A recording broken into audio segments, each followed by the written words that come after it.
예배 자리에 나오시면서 확인하셨지만 공사가 제법 마무리가 되고 있습니다. 아직 정리되지 않은 부분들도 많지만 그래도 정리되가는 게 조금씩 눈에 보이시죠? 이 시간이 예배 처소뿐만 아니라 우리의 마음도 정리되고 다시금 쌓아가는 이 시간이 되기를 기도합니다. 지난 한 주간 공사로 인해서 저도 조금은 불편함을 겪었습니다. 특별히 현대인이 전기와 와이파이가 없이 살아간다는 게 얼마나 어려운 일인가를 실감하는 한 주간이었습니다. 전기가 없으니까 컴퓨터를 쓸 수 없고요. 와이파이가 없으니까 인터넷을 사용할 수가 없었습니다.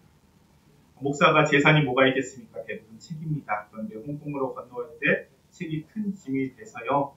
그래서 책을 포기할 수는 없고 해서 책을 많이 정리하면서 디지털화 시켰습니다. 그렇다고 제가 이 지역에서 아직은 도서관을 사용할 수 있는 여건이 되지는 않습니다. 그래서 성경책 한 권으로 설교하는 시대가 아니기에 가진 자료들을 추려서 디지털로 보존하고 그마저도 물리적으로 보관할 수 없었기 때문에 온라인에 좀 맡겨놓았습니다. 그런 환경이 당연한 듯이 생활했는데 인터넷도 없고 와이파이가 없이 살려니 너무도 힘든 한 주였습니다. 생각보다 제가 당연하다고 생각했던 것들이 우리는 은혜였고 큰 혜택이었다는 것을 확인할 수 있는 한 주였습니다. 저뿐만 아니라 교회도 그런 것 같습니다. 공사를 지켜보고 참여하면서 교회가 유지되기 위해서 필요한 것들이 참 많구나라는 생각을 했습니다. 뿐만 아니라 필요 없는 것들도 우리가 좀 끌어안고 살았구나라는 생각이 들었습니다. 먼저 쓰레기가 어마어마했습니다. 15년을 이곳에서 지냈으니 필요 없는 것들이 꽤 많이 쌓여 있었습니다. 창고에서 그저 자리만 차지하고 있던 물품들도 많았습니다. 그렇게 자리를 조금 줄여가는 과정에서 우리가 누리고 있었던 것들, 우리가 짊어지고 있었던 것들이 참 많았구나라는 것을 확인했습니다. 우리가 채워가고 또 하나님께서 채워주셨던 것들 15년이라는 시간이 참 은혜의 시간이었구나라는 것을 확인할 수 있었습니다. 그렇게 채워주시는 하나님, 풍요에 처하게도 하시고 또 비천에도 처하게 하시는 하나님을 바라보는 이 시간이 내게 능력 주시는 자 안에서 모든 것들을 할 수 있다고 고백한 바울처럼 우리에게 능력 주시는 하나님 바라보고 그 안에서 모든 것을 할 수 있음을 경험할 수 있기를 기도합니다. 지난 흔적들을 바라보면서 하나님께서 우리에게 이렇게 채워주셨는데 감당하지 못할 정도로 쌓아주셨는데 은혜를 누리는 우리는 교회답게 살고 있었는지 물음을 던져볼 수 있는 시간이었습니다. 우리 분명 5달란트 받았는데 한 달란트 받은 자처럼 땅속에 묻어놓고 지낸 건 아닌지 돌아보는 시간이었습니다. 먼저 하나님께서요 우리를 지명해서 부르셔서 예배의 자리로 부르셨습니다. 우리는 하나님 앞에서 예배드리는 사람들입니다. 그럼 우리가 예배를 드리고 있는지 예배에 구경꾼으로 서 있는지를 확인할 수 있었으면 좋겠습니다. 그리고 예배자로서의 부담도 함께 안고 가셨으면 좋겠습니다. 편안하게 예배 구경하는 거 아니라요. 예배 직접 드리는 예배자로서의 부담을 갖기를 원합니다. 또 나아가서 우리가 구경꾼으로 이 세상에서 살아가는가 아니면 예수님의 제자로서 그리스도인으로서 살아가고 있는가를 돌아보는 오늘 말씀의 자리가 되기를 바랍니다. 오늘 봉독한 본문은요. 우리 그리스도인들이 사실 얼마나 많은 부담을 갖고 있는 사람인지를 일깨워줍니다. 그래서 어려운 말씀입니다. 오늘 설교는 마음을 굳게 하시고 부담스럽게 받아들이셔야 합니다. 오늘 봉독한 누가복음 말씀 9장 51절은요. 예수님께서 먼저 굳게 결심하시는 모습이 나옵니다. 우리 51절 말씀 함께 읽어볼까요? 예수께서 승천하실 기약이 차감해 예루살렘을 향하여 올라가기로 굳게 결심하시고 승천하실 기약이 찼다는 말은 예수님께서 십자가에서 죽을 때가 되었다는 뜻입니다. 그리고요. 누가복음 13장 33절 말씀을 보면요. 예수님은 선지자가 예루살렘 밖에서 죽는 법이 없다라고 말씀하십니다. 그래서 예수님이 예루살렘을 향해서 올라가기로 결심하신다는 것은요. 곧 죽으러 가신다는 뜻입니다. 자발적으로 죽음을 향해 가는 사람이 어디 있겠습니까? 그렇기 때문에 예수님은 마음을 굳게 결심할 수밖에 없습니다. 예수님이 예루살렘으로 가시는 그 길에는요, 사마리아 지방을 통과할 수밖에 없었습니다.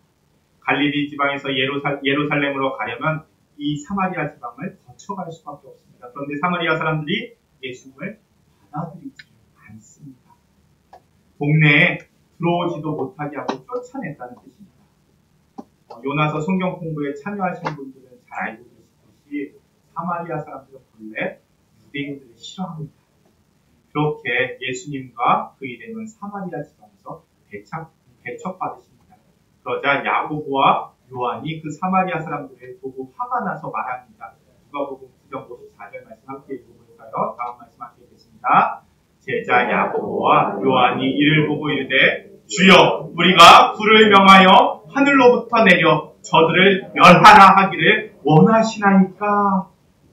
동네 사람들에게 이 사마리아 사람들이 천벌 내려서 다 없애는 것이 좋지 않겠습니까? 라고 예수님께 묻습니다. 예수님의 제자들은요, 예수님으로부터 받은 능력으로 그런 벌을 내릴 수 있다고 생각한 것 같습니다.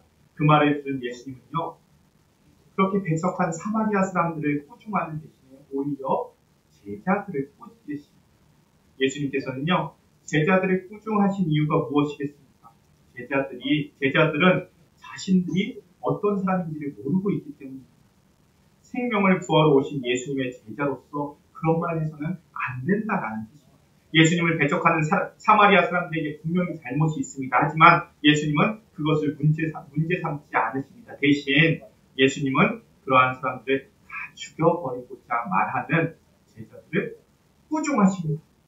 예수님은 당신에 따르지 않는 사람들을 자기 마음대로, 자기 감정대로 행동하는 것들, 사마리아 사람들 관용하셨지만 당신에 따르는 제자들이 그렇게 행동하는 것은 그냥 두고 보지 않으셨습니다. 예수님을 따르는 사람들은요, 자기 마음대로 살 수 없습니다.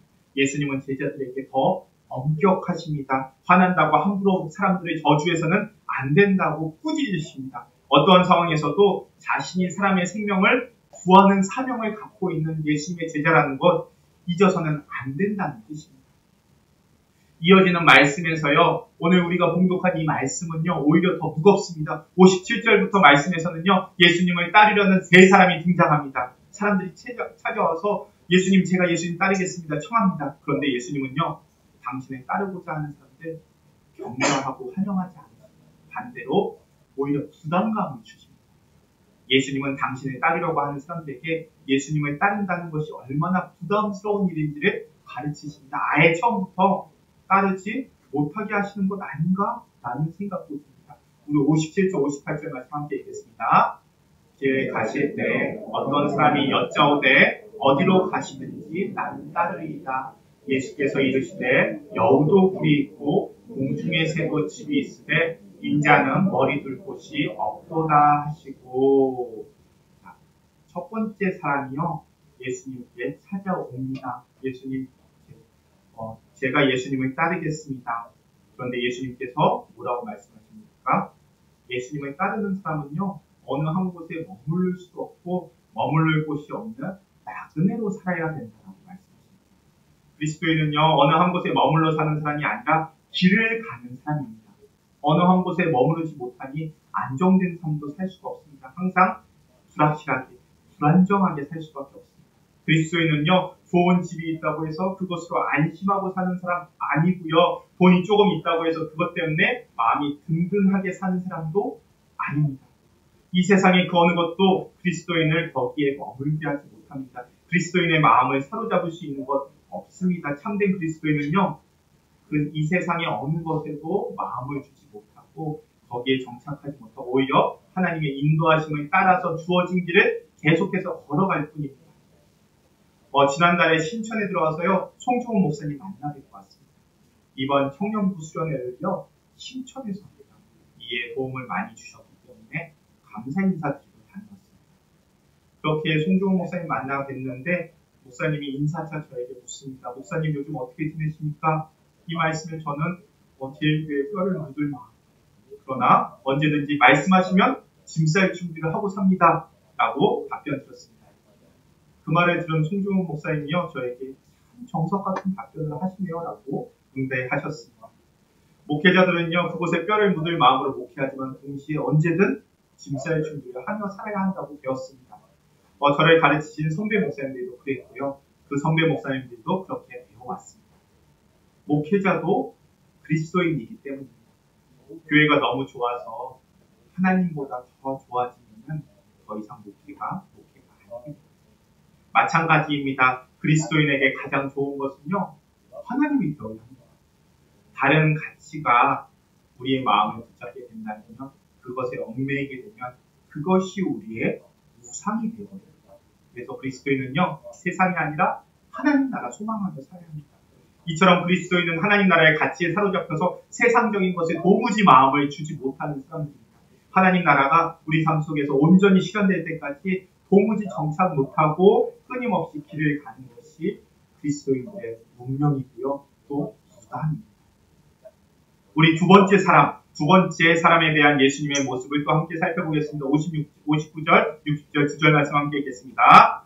또 다른 사람에게 나를 따르라 하시니 그가 이르되 나로 먼저 가서 내 아버지를 장사하게 허락하옵소서 이르시되 죽은 자들로 자기의 죽은 자들을 장사하게 하고 너는 가서 하나님 나라를 전파하라 하시고, 예수님은요, 두 번째 사람에게는 아버지의 장례를 치르는 것보다 하나님 나라를 전파하는 것이 더 중요하다 말씀하십니다.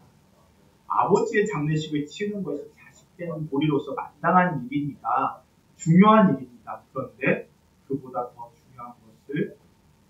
중요한 것이 있다라고 말씀하십니다.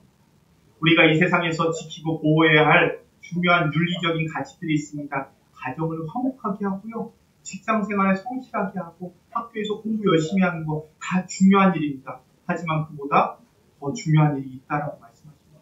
그리스도인으로 산다는 것은요, 바로 그 더 중요한 가치를 위해서 사는 것으로 말합니다. 그리스도인은요, 결코 가정생활 조금 더 잘하기 위해서 또는 직장생활 조금 더 잘하기 위해서 좋은 성적 받기 위해서 사는 사람 아닙니다. 그리스도인은요, 인간의 윤리를 뛰어넘는 하나님 나라에 사로잡혀 사는 사람입니다. 케어드라는 목사님이 계신데요, 오늘 우리가 읽은 말씀을 주석하면서 이런 말씀을 하십니다. 인생을 살면서 가장 어려운 선택은요, 선과 악 둘 중에 하나를 선택하는 것이 아닙니다. 가장 어려운 선택은 좋은 것과 더 좋은 것 중에 하나를 선택해야 한다라고 말씀하십니다. 가장 좋은 것을 선택하기 위해서 좋은 것을 버려야 합니다. 사실 악을 선택하는 것보다 좋은 것을 선택하는 것이 더 어렵습니다. 악을 버리는 것보다 좋은 것이 덜 좋은 것을 버리는 게 더 어렵습니다. 그러므로 좋은 것을 버려야 하는 이 선택이요, 우리에게 훨씬 더 어려울 수밖에 없습니다. 하나님 나라는 우리가 지금 사는 나라보다 단지 더 좋은 나라가 아닙니다. 하나님 나라는요, 세상 나라와 전혀 다른 나라입니다. 비할 바 없는 나라입니다. 그리스도인은요, 그러한 나라를 전파하는 사람들이기 때문에 세상의 가치와 윤리를 뛰어넘는 선택을 해야 합니다. 하나님 나라를 위해서 가정이나 직장, 심지어는 나라까지도 포기해야 할 때가 있습니다. 하지만 바로 그런 부담을 가진 사람들이 바로 그리스도인입니다. 이제 세 번째 제자에게 주시는 말씀 우리 함께 읽도록 하겠습니다. 61절 62절입니다. 또 다른 사람이 이르되 주여 내가 주를 따르겠나이다마는 나로 먼저 내 가족을 작별하게 허락하소서. 예수께서 이르시되 손에 쟁기를 잡고 뒤를 돌아보는 자는 하나님의 나라에 합당하지 아니하리라 하시니라. 세 번째로 예수님을 따르려고 하는 사람에게 예수님은 가족과 작별하는 것, 그것조차도 허락하지 않으십니다. 지금 당장 예수님 따르라는 뜻입니다. 그만큼 예수님 따르는 일이 긴급하다라는 뜻입니다. 이렇게 긴급하기 때문에 뒤를 돌아볼 시간이 없습니다. 쟁기를 잡은 사람은 앞을 봐야 합니다. 뒤를 돌아보면서 바꾸는 일을 제대로 할 수 없기 때문입니다. 열왕기상 19장을 보면요, 엘리야가 제자 엘리사를 부르는 이야기가 나옵니다. 엘리야는요, 엘리사를 제자로 삼으면서 엘리사에게 가족과 작별 인사할 시간을 충분히 줬습니다. 그래서 엘리사는요, 가족과 작별 인사를 하고 엘리야를 따를 수 있게 되었습니다. 그런데 예수님은요, 그 작별 인사조차도 허락하시지 않으십니다. 그게 무슨 뜻이겠습니까? 그리스도인은 구약 시대의 선지자들보다 더 중요하고 긴급한 일을 하는 사람들이다라는 뜻입니다. 그리스도인들은 앞만 보고 가는 사람들입니다. 뒤를 돌아보는 사람은요, 하나님 나라에 합당하지 않습니다. 한국은요, 일제 지배를 받은 시기가 있습니다. 이때를 일제 강점기라고 합니다. 일제 강점기에 일제가 아주 싫어하는 단어가 있었습니다. 그것이 바로 하나님 나라였어요. 천황의 나라 대신에 하나님을 말하고 선포하는 사람을 불순한 사람으로 여겼고 때로는 두려워하고 무서워하게 했습니다. 그래서 일제는요, 찬송가에서 하나님 나라에 대한 찬송을 다 지워버립니다. 심지어는 성경에서 하나님 나라를 말하는 요한계시록까지도 없애버렸습니다. 하나님 나라라는 단어를 꺼내지도 못하도록 한 겁니다. 하지만 그러한 세상에서도 천황이나 천황의 나라를 두려워하지 않고 하나님 나라를 선포하며 앞만 보며 나아갔던 위대한 신앙의 선배들이 있었습니다. 하나님 나라에 사로잡히면 이처럼 이것저것 고려할 것이 없습니다. 오직 한 마음으로 하나님 나라를 선포하고 그 나라를 위해서 살 뿐입니다. 오늘 봉독한 구약의 말씀에서요, 선지자 이사야가 떠나고 제자 엘리사가 그 뒤를 잇는 이야기입니다. 지난주에도 잠시 말씀드렸지만 엘리야는 바알과 아세라를 숭배하는 아합과 이세벨에 대항해서 싸웠습니다. 엘리야의 사명은 아합 일가 하나님을 따르지 않고 바알과 아세라를 숭배하는 이 아합 일가를 다 없애버리는 것이었습니다. 왕과 대항해서 이런 싸움을 한다는 것이 얼마나 위험한 일입니까? 목숨을 건 싸움입니다. 목숨을 건 싸움입니다. 실제로 엘리야는요, 생명의 위협을 받고 너무 힘들어서 하나님께 차라리 죽여달라고 요청할 정도였습니다. 그런데 엘리사가 그런 엘리야를 계승한다는 것은요, 이렇게 힘든 싸움을 알고 중단하지 않고 계속한다라는 의미가 있습니다. 오늘 봉독한 말씀을 통해서 선생님 엘리야를 떠나보내야 하는 엘리사의 마음을 우리는 조금은 읽어낼 수 있습니다. 엘리사는요, 선생님 엘리야를 떠나는 순간까지 함께합니다. 그렇게 함으로써 성령의 역사가 갑절이나 자신에게 임하게 되기 시작합니다.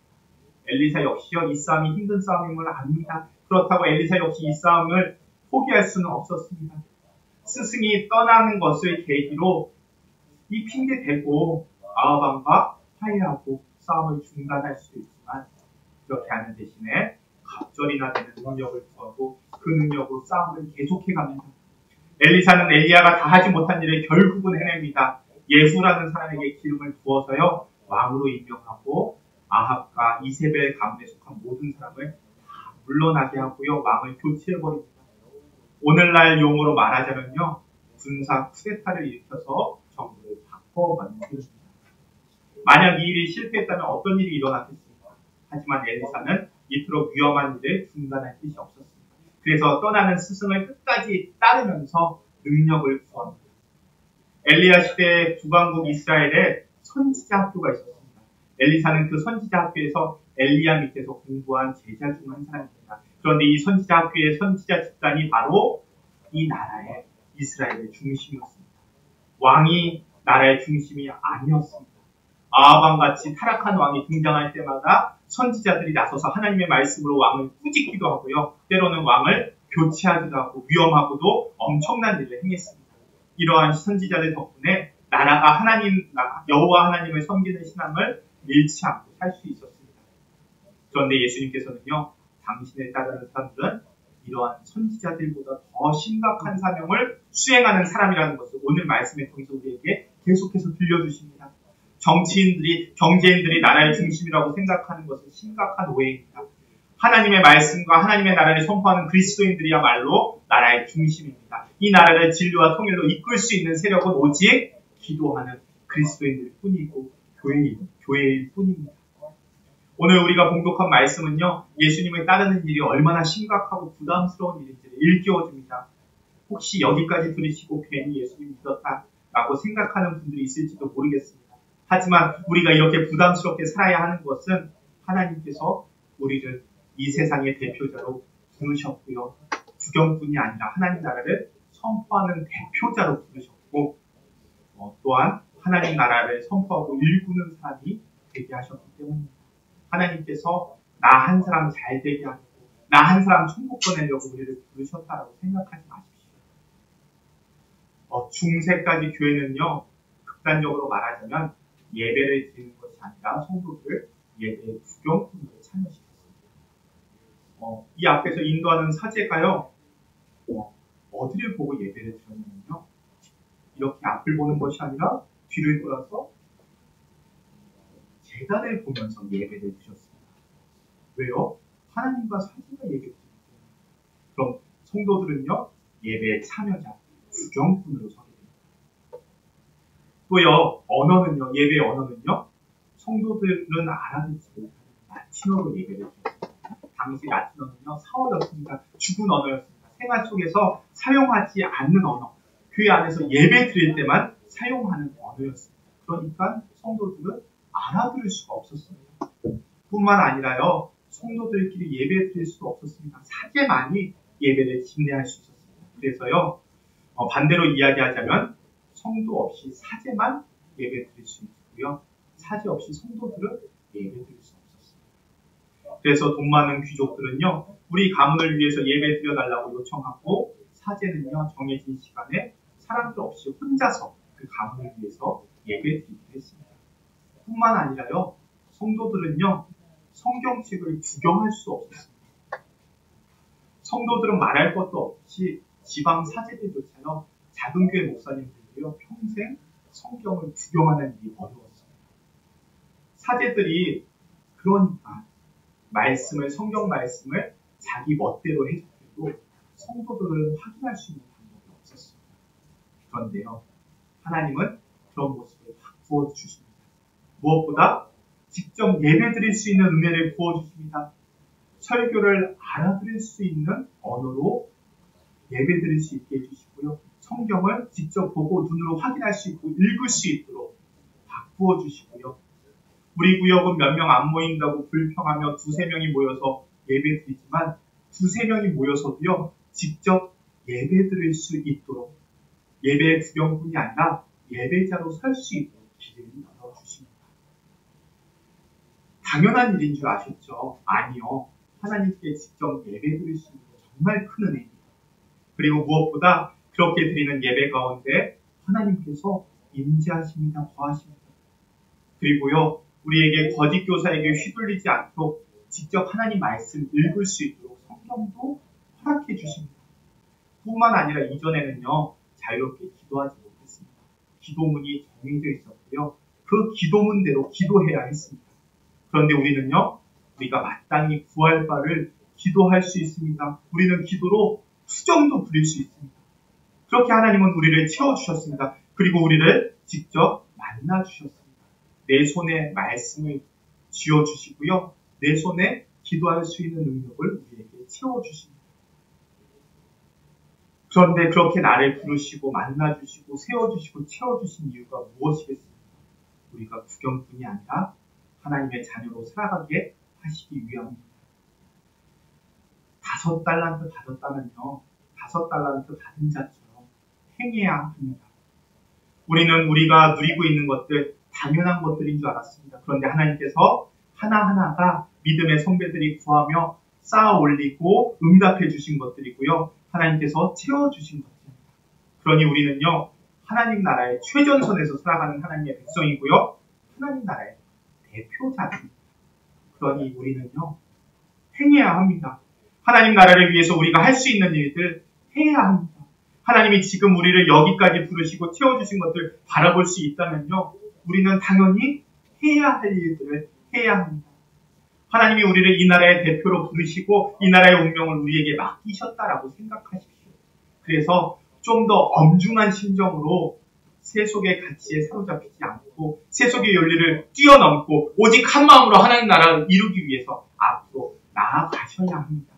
우리가 그렇게 살아갈 때 세상이 주는 즐거움에 비할 수 없는 엄청난 선물이 이 나라의 가운데 임할 것입니다. 우리를 통해서 부어주실 것입니다. 제일교회가 그 최전선에 서 있습니다. 우리는요, 하나님께서 파송한 대표자들입니다. 무엇 때문에요? 세상을 하나님 나라에 바꾸어 가라고, 세상 가운데 하나님 나라를 이루어 가라고 파송하시고 세운 사람들입니다. 우리가 누리고 있는 것들이요, 하나님께서 우리에게 베푸신 은혜임을 기억하시고요. 그 은혜 손에 쥐고 나누며 살아갈 수 있는 제일교회가 될 수 있기를 축원합니다. 오늘도 한국을 대표해서 홍콩을 대표하여서 예배드리고 있는 여러분, 우리의 삶을 통해서 이런 놀랍고 복된 은혜가 우리에게뿐만 아니라 이 땅 가운데 꼭 이루어지기를 축원합니다. 우리 함께 기도하겠습니다. 아버지 하나님, 우리를 부르셔서 세상이 알지 못하는 하나님 나라의 비밀을 알리시고 그 비밀을 이 땅에 선포하며 살게 하시니 감사합니다. 주님, 우리가 예수 그리스도의 길을 따르는 사람이오니 우리의 지위와 사명의 엄중함을 깊이 깨닫게 하옵소서. 이 세상을 대표하여 세상의 짐을 우리의 어깨 위에 지고 세상을 위해서 기도하며 오직 예수님 따라 앞으로 나아가는 우리들이 되게 하여 주옵소서. 언제나 우리에게 능력 부어주시고 우리와 동행하시는 예수님의 이름으로 기도합니다. 아멘.